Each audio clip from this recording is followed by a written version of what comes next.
You know, as much as I think that Let's Play and a lot of other webtoons break a lot of stereotypes and cliches, I still think that the romance genre itself is kind of a cliche. I mean, I'm kind of assuming who ends up together. Both are the main characters and both appear on the Let's Play banner. However, Let's Play does do a great job at avoiding cliches, especially when it comes to today's character. Monica Mackenzie, otherwise known as Glitzkitten, while beginning as a stereotypical terrifying and rude girlfriend, you know the type, she quickly shifts gears when she realizes that Sam isn't just an obsessive fan, but just his neighbor. Her alpha female presence changes into a nice, bright, and sometimes literally glittering person. However, sometimes it seems like her nature and her attitude can come off as intimidating, as threatening, as terrifying. Her looks may scare many, but it's coupled with other parts of her. She may not be that stereotypical terrifying and rude girlfriend, but I wouldn't exactly call her the nicest person. Her mere presence is enough to scare Sam, and while Monica doesn't fit the established role, she is in her own way both kind of terrifying and kind of rude. While her appearances are spaced out, and often she doesn't appear for long, typically only making a few remarks to her boyfriend, martial law, and keep that relationship in mind, as it's relevant to an important aspect of who Monica is. But we'll get to that in a bit. Her next important moment revolves around Sam, Marshall, and the game Ruminites. After Sam helps Marshall with his computer, she requests one thing: that he plays her game correctly. And he agrees, but he's worried about it, explaining to Monica he's afraid that if he replays the game the correct way, it'll still be bad. And her response is interesting. Oh, and I'm gonna do this quote differently because of, let's say location. YouTube doesn't like this location. So what's the big deal? What's so bad about playing her game again? If her game is bad, then mix some positive feedback in with your criticism. Don't just crap on her efforts. Help her understand where she can improve. I wouldn't say that this is a criticism or a problem. Something I found out is that a lot of the webtoon characters in this webtoon are usually super nice or have a really positive aspect about them. And there's nothing wrong with that, but sometimes it means these characters are afraid to be completely honest. However, I think Monica isn't one of these people. She's not afraid of being curt, of being honest, if it means things are done correctly. I said in my Charles video that he's not afraid to be the villain. And when I said that, I meant he's not afraid to make enemies. He's not afraid to ruffle some feathers. And I really think only 3 people are like that: Charles, Monica, and someone else I'll talk about soon. Monica really isn't afraid to say what's on her mind. Her next important role is at the dog park when talking about Sam. She explains that she's been keeping Marshall up at nights. But he did tell me you asked him to replay your game, and I can tell he's been giving it a lot of thought. I hope you realize how tender Marshall's heart is. Eventually feeling Link's hair and demanding that Marshall does the same, but the important aspect is when they're alone, Monica tries to hold Marshall's hand. And he kind of pulls back, and we see this glare out of Monica. Now, that's pretty interesting. That they're in a relationship, however, Marshall avoids showing it in public. For the reason we need to look at their history. Marshall and Monica met at ViewTube after a party, and Monica explains her side of some ViewTube drama and gets physical with Marshall. We see them eventually form a relationship, and while Monica asks for things like shorter hair, a waxed chest, or less time devoted to videos and more time for her, Marshall just asks for one thing. I'm willing to give a relationship a try, Monica, but all I ask is that we keep it a secret. I don't want the public to know. I've seen one too many relationships with ViewTubers implode because their fanbase found out, and I don't want that to happen to us. You guys wouldn't be mad if I dated another YouTuber, right? That doesn't matter right now. Monica agreed, but she didn't realize how much that would suck. And we hear her lament this issue. I didn't realize how painful it would be to keep us a secret. Pretending we don't know each other when we're spotted in public.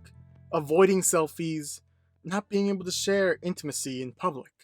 Relationships are built on a lot of things, but one of the main things they're built on is compromise. By getting into a relationship, both parties should, theoretically, agree that they're dating despite each other's issues, despite the problems that they may have. And that is the case with making compromises. Monica requests a lot out of Marshall, like the hair thing and making more time for her. And Marshall is more than willing to compromise, as long as Monica follows his one compromise. But she realizes that it's incredibly difficult to follow.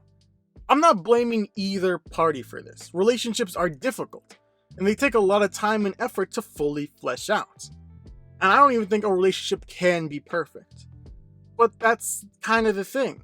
Relationships are built on the people in them.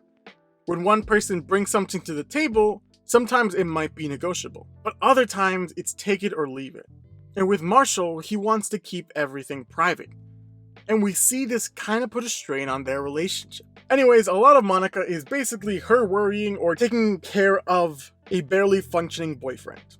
From demanding that he takes time off or rest more, to which he gracefully denies. And by gracefully, I mean he falls down the stairs and basically has a heart attack. I mean, not really, it's like the octopus heart thing, but he has the same symptoms, so whatever. Anyways, after some fun mental and physical breakdown, some weird moments with Charles and Ava, we see Monica come in absolutely pissed off, eventually arguing with Ava, and when she's alone with Marshall, we get to see the anger on her face, but really, it's worry, as she cuddles next to him unconscious. And we hear the panic after Marshall explains why he's in the hospital. This all happens because you felt bad for a fan? How do you think I felt? How do you think I felt getting a phone call late at night telling me my boyfriend is in the hospital? Or knowing that you didn't do a single damn thing I asked you to take care of yourself? And then I found out that not only have you refused to make our relationship public, you haven't even told your family about me. But no, you're here because you're worried about a fan. I'm sorry, Marshall, but what's the point of our relationship? You said you didn't want our relationship to be public because of your fans, but you haven't even told your own family about me yet? I can only assume you haven't told anyone because you're ashamed of me. Man, I really need someone else to do a female voice. Something important about Monica is that honesty that I mentioned. That ability to say what needs to be said. And you'd be surprised at how often people hold on what they need to say. That curt and that honesty is sometimes needed. And yes, it's sometimes rude, terrifying, unagreeable, but sometimes it's needed. However, that doesn't mean she's terrifying and rude all the time. In fact, she's often helping Sam out with some of her problems. Like when she's confused about her dinner with Charles. Whether it's a date or how she should treat it, Monica gives some really solid advice. Then make it a date. You seem hurt because that guy in the dog park wasn't interested in you. But you know the best way to get over a guy? It's to get under another one. Whether it's an actual date or not, doll yourself up a bit. Show off your assets. Don't do anything stupid. And just relax and have a good time. If not for him, then for yourself. Make him wish it was. You got the boat, the bait, and the catch right in front of you. You just need to learn how to cast the line. Seriously, if he's as charismatic as you say he is, then he should be able to handle a night just fine. Empower yourself, girl, and have a little fun. While that advice may not be for everyone, and it's likely that Sam is very much taking that advice during the season finale, something I'll opt not to show you, the advice that she really wants to give her is that last part. Empower yourself, girl. Monica wants to give Sam some confidence. We even hear this when Monica wants to give Sam a makeover. But to end this video, we need to talk about Monica and Marshall's relationship. She hears Marshall talking about how she's never known Ben Larson, the real him.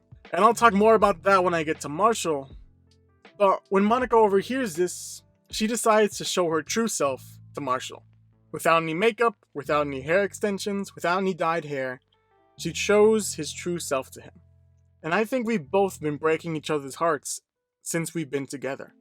Marshall, I hate being kept a secret from your fans, but I can respect your reasons and why you felt it was necessary. And it was very hurtful when I learned that you never told your family about me. But I figured with time I would get to know them. But I think what hurts the most is finding out you want to keep me away from a part of you. I'm sorry, Marshall. But we need to start over. We need a break. I'm the one who asked you if you wanted to start dating. I didn't learn until recently that you only said yes because you're too nice to say no. Like I said before, Monica's not afraid to be honest. She knows when something isn't working.